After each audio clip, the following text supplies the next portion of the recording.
নমস্কার বন্ধুরা, দীপিকার পাকশালাতে আপনাদের সকলকে স্বাগত জানাই। আবারও চলে এসেছি নতুন একটি রেসিপির সাথে। আজকে আপনাদের সাথে শেয়ার করব সুজির ভাপা মিষ্টি। শুধুমাত্র সুজি আর দুধ দিয়েই আপনারা অনায়াসেই বাড়িতে এই সুজির ভাপা মিষ্টি বানিয়ে নিতে পারবেন। আমি আজকে যেভাবে এই রেসিপিটি আপনাদের সাথে শেয়ার করছি, আশা করি অবশ্যই আপনাদের ভালো লাগবে।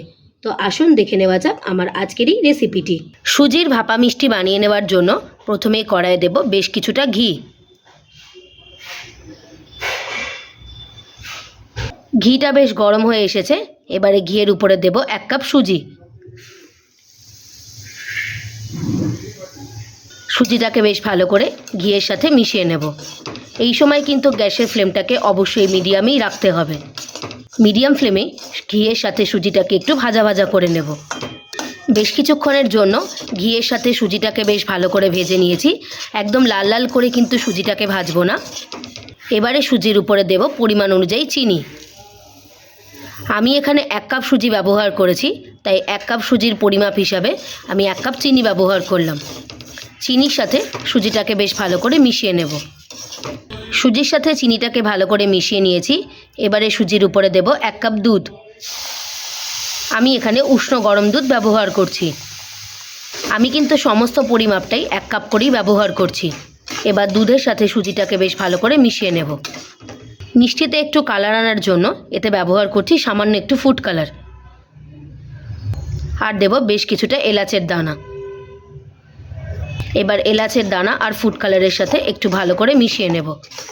ফুড কালারটা সম্পূর্ণ অপশনাল, আপনারা চাইলে দিতেও পারেন, নাও দিতে পারেন। আমি একটু কমলাভোগের কালার আনার জন্যই কিন্তু এখানে এই ফুড কালারটি ব্যবহার করলাম। এবার বেশ কিছুক্ষণের জন্য মিডিয়াম টু হাই ফ্লেমে সুজিটাকে অনবরত নাড়িয়ে যাব, যতক্ষণ না পর্যন্ত সুজি থেকে একটা শক্ত ডো তৈরি হচ্ছে। বেশ কিছুক্ষণ ভালো করে জাল দিয়ে নিয়েছি। সুজির একটা শক্ত ডো আমাদের তৈরি হয়ে গিয়েছে। এর থেকে কিন্তু আর বেশি শক্ত করব না।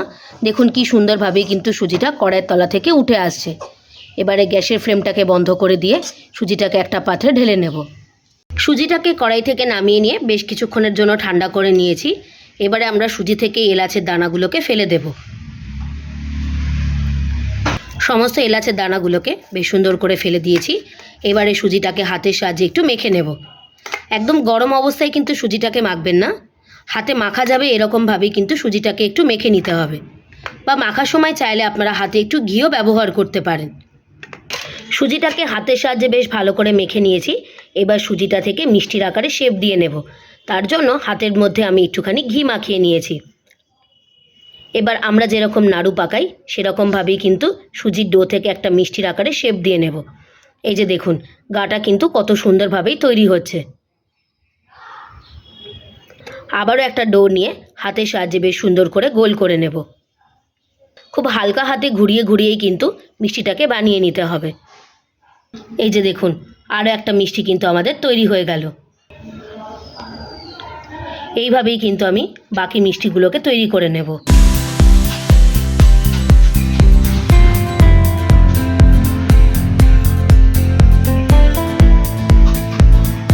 সমস্ত সুজির মিষ্টিগুলোকে আমরা একই রকম শেপ দিয়ে গড়ে নিয়েছি।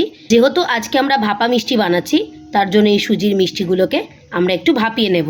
সুজির মিষ্টিগুলোকে ভাপিয়ে নেওয়ার জন্য আমি এরকম একটা ঝাঁঝরি থালা নিয়েছি। এবারে এই থালার উপরে একটুখানি ঘি ব্রাশ করে দেব। এবারে এই থালার উপরে মিষ্টিগুলোকে একটা একটা করে সাজিয়ে দেব। আমি আজকে একটু কমলাভোগ যেরকম দেখতে হয় সেই রকম কালার আর সেই রকম শেপ দিয়েই বানাচ্ছি। তবে আপনারা চাইলে আপনাদের মতো করে শেপ দিয়েও কিন্তু বানিয়ে নিতে পারেন। তবে আপনারা চাইলে এই মিষ্টিগুলোকে সাদাও বানিয়ে নিতে পারেন।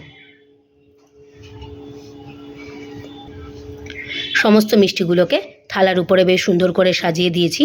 সুজির মিষ্টিগুলোকে ভাপিয়ে নেওয়ার জন্য কড়াইয়ে জল ভালো করে গরম করে নিয়েছি আর কড়াইয়ের উপরে একটা স্ট্যান্ডও বসিয়ে দিয়েছি। এবার এই স্ট্যান্ডের উপরে মিষ্টির থালাটাকে বসিয়ে দেব। এবার এই স্ট্যান্ডের উপরে মিষ্টির থালাটাকে দিয়ে 10-15 মিনিটের জন্য বেশ সুন্দর করে ভাপিয়ে নেব। বেশ কিছুক্ষণের জন্য সুজির মিষ্টিগুলোকে ভাপিয়ে রেখেছিলাম। এবারে আমরা ঢাকাটাকে খুলে নেব। বেশ কিছুক্ষণ ভাপানোর ফলে কিন্তু মিষ্টিগুলো কি সুন্দর তৈরি হয়েছে এবং বেশ সুন্দর একটা নরম ভাবও এসছে। এই যে দেখুন কি সুন্দর নরম হয়েছে। এবারে আমরা গ্যাসের ফ্লেমটাকে বন্ধ করে গ্যাস থেকে নামিয়ে নেব। সুজির মিষ্টিগুলোকে গ্যাস থেকে নামিয়ে নিয়ে বেশ কিছুক্ষণের জন্য ঠান্ডা করে নিয়েছি। এবারে আমরা মিষ্টিগুলোর উপরে একটু কোটিং করে নেব।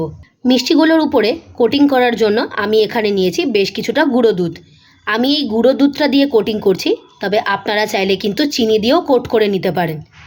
এবারে গুঁড়ো দুধের উপরে মিষ্টিগুলোকে দিয়ে বেশ সুন্দর করে একটা কোট করে নেব।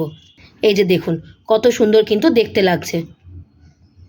সমস্ত মিষ্টিগুলোকে এক এক করে গুঁড়ো দুধের মধ্যে ভালো করে কোট করে নেব। এই মিষ্টিটা বানানো কিন্তু ভীষণই সহজ, সময়ও লাগে ভীষণই কম, আর উপকরণ তো সেরকম কিছু লাগেই না। হাতে সময় কম থাকলে চটজলদি এই সুজির ভাপা মিষ্টি বাড়িতে বানিয়ে নিতে পারবেন। সমস্ত সুজির মিষ্টির মধ্যে দুধের কোটিং ভালো করে দেওয়া হয়ে গিয়েছে। কোনো রকম ঝামেলা ছাড়াই চটজলদি বানিয়ে নেওয়া সুজির ভাপা মিষ্টি আমাদের একদম তৈরি হয়ে গিয়েছে। রেসিপিটি যদি আপনাদের ভালো লেগে থাকে অবশ্যই একটা লাইক করে দেবেন, আর আমাকে কমেন্ট করে জানাবেন আমার বানানো সুজির ভাপা মিষ্টির রেসিপিটি আপনাদের কেমন লাগলো। রেসিপিটি যদি আপনাদের ভালো লেগে থাকে আপনারাও একবার বাড়িতে এইভাবে বানিয়ে দেখবেন। আপনারা যদি আমার চ্যানেলে নতুন হয়ে থাকেন চ্যানেলটিকে প্লিজ সাবস্ক্রাইব করে দেবার অনুরোধ রইল, আর সাবস্ক্রাইব করে দেবার পরে পাশে থাকা বেল নোটিফিকেশনটি অবশ্যই প্রেস করে দেবেন আমার চ্যানেলে নিত্য নতুন রেসিপির আপডেট পাওয়ার জন্য। ভালো থাকবেন, সুস্থ থাকবেন, দেখা হবে আবারও একটি নতুন রেসিপির সাথে। ধন্যবাদ।